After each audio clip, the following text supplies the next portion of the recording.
Public service announcement. Valve does not care about Team Fortress 2. Team Fortress 2 is probably in my top 5 favorite games ever.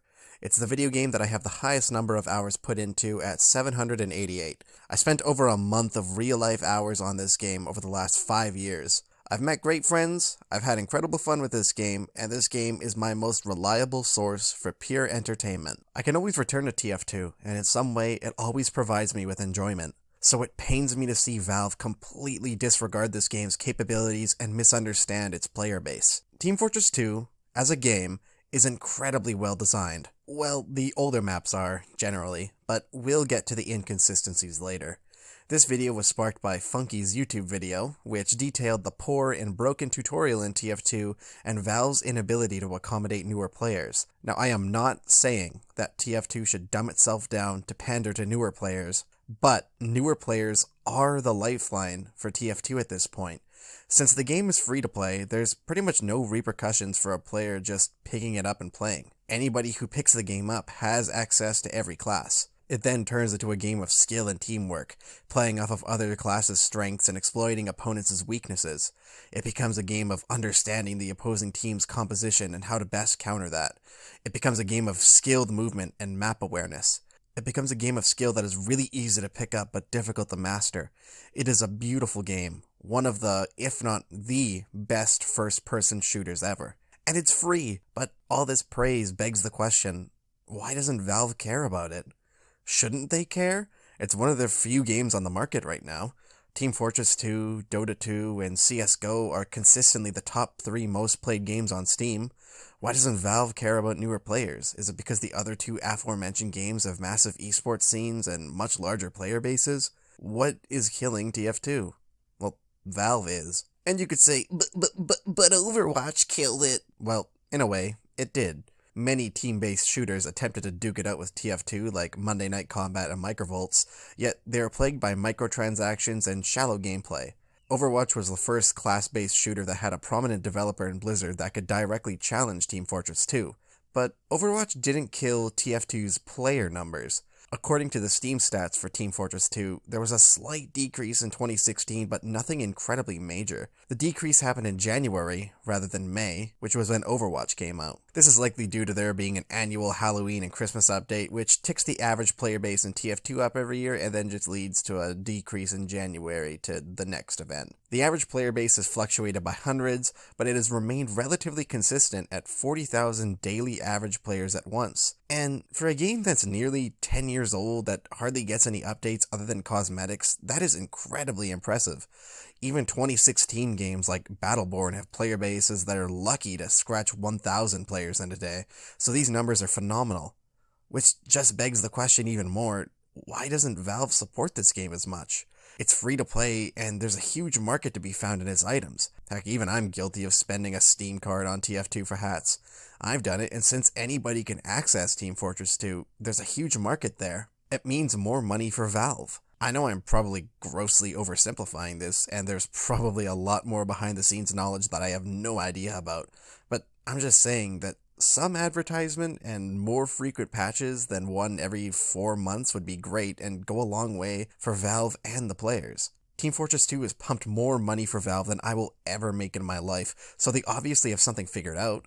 I mean, if you look at Steam's recently released revenue statistics, Team Fortress 2 is still high up there in the top 10. People still spend money on this game, they still buy keys, and they still buy cosmetics. Valve is still making a lot of money off of this, so why don't they go even further? There's still quite a bit of loyalty within this fanbase to pursue as well. Everybody loves the Source Filmmaker movies, so why not get more of those? Those always strum up attention for a big update, which leads to more keys and hat sales and unique boxes to open. I probably sound like a lunatic, and this is all probably much more difficult than it actually sounds, but Valve doesn't even need to do much to boost profits from TF2. If others think like me, then they'll buy a key or a hat when it's on sale because they love the game. They don't buy it because they need it, they buy it because they want it. They feel that the developer has given them a lot of support. I mean, look at what Blizzard did for Christmas. They gave everybody 5 free loot boxes as a thanks, because they know people love these things, myself included.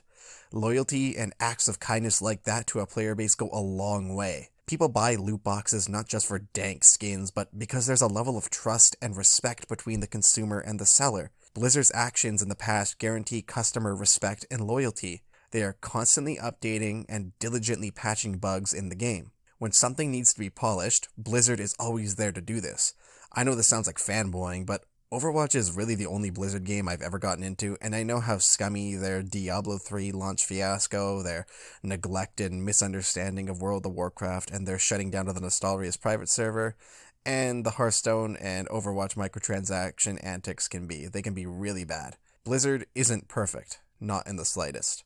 I despise when a game makes you pay for it, but also includes microtransactions at the same time. I love the loot box in Overwatch. I also hate it, because developers use it as an excuse for even scummier practices. Infinite Warfare. But that's another topic for another video. But if the player base for TF2 is consistently strong, what's the big issue? Valve doesn't need to support the game anymore, right? Well, knowing what I do about Team Fortress 2 and its content creators, they've been dwindling. TF2 was powered a lot by its big YouTubers.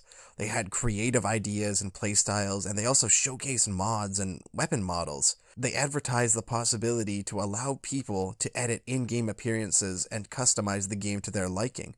It started with Star not caring much for the game anymore, which led to Germa985 posting less TF2 content, which led to Muzuk posting less, and the big figureheads were dwindling. Gary's Mod and Source Filmmaker videos are also losing views. I know this comparison I'm about to make is a really weak one with a lot of flaws, but please bear with me. As of writing this, the view count for Practical Problems sits at 7.8 million views over the course of 4 years.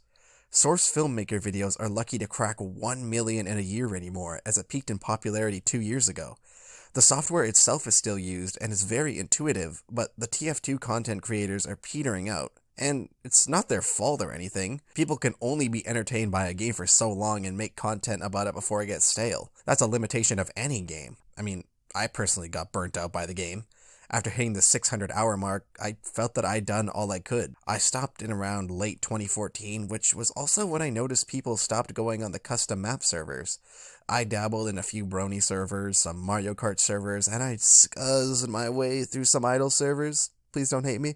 And there were generally cool people there. One of the biggest appeals about Team Fortress 2 was its casual, laid-back nature. You could hop into a standard game and have a serious match, but you also had the option to mess around. My personal favorite custom server was a WarioWare server, where each player would have to do a series of microgames until they won the highest amount of rounds. Examples of this include just typing out a word, but another could be jumping over a giant jump rope with 40 other people. For some reason, however, I stopped seeing these servers mid-2014.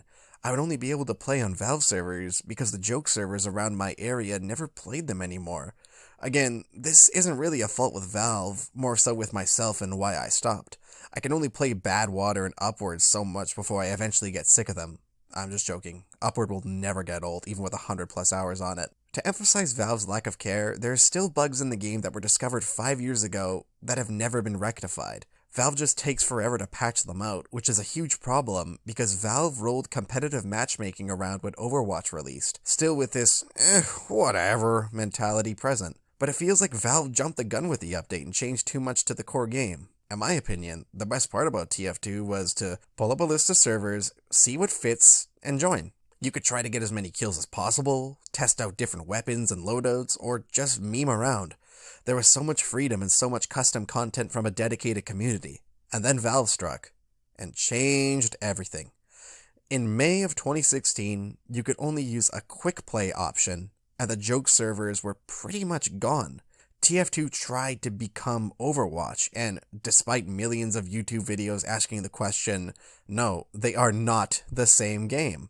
Not at all. And it doesn't take much to realize this. Playing a match of each game is all it takes just to show how different they really are. For those who don't have the two games, the biggest difference between the two games is the pace of every match.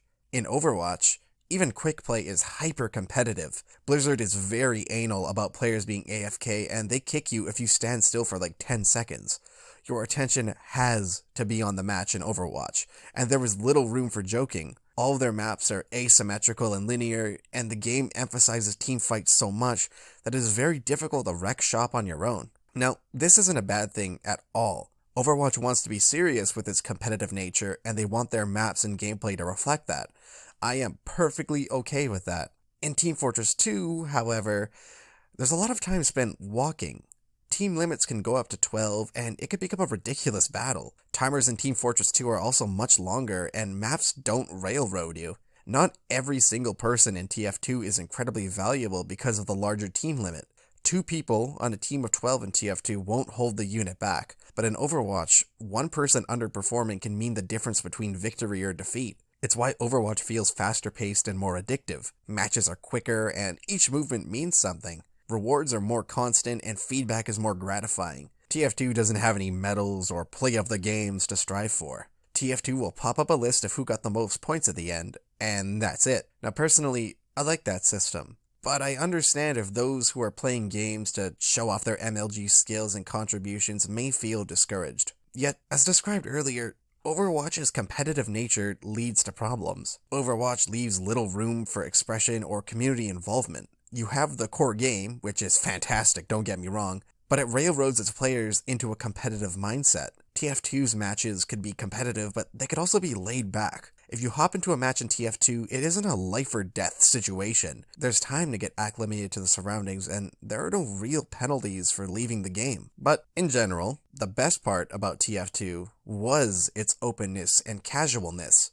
But don't take that the wrong way though. TF2 is the culmination of the idea of easy to learn, hard to master. It's easy to aim well with a soldier in TF2. It is not easy to bunny hop and rocket jump all over the map. It's easy to shoot a sniper rifle as a sniper in a TF2. It is difficult to quickscope and land consistent headshots. It is easy to get a backstab as a spy. It is difficult to assess the surroundings and anticipate the opposing player's psychology and reactions to the backstab. The classes in TF2 are simple, with simple rules, but are difficult to master. However, until last year, TF2 never really had anything to encourage competitiveness.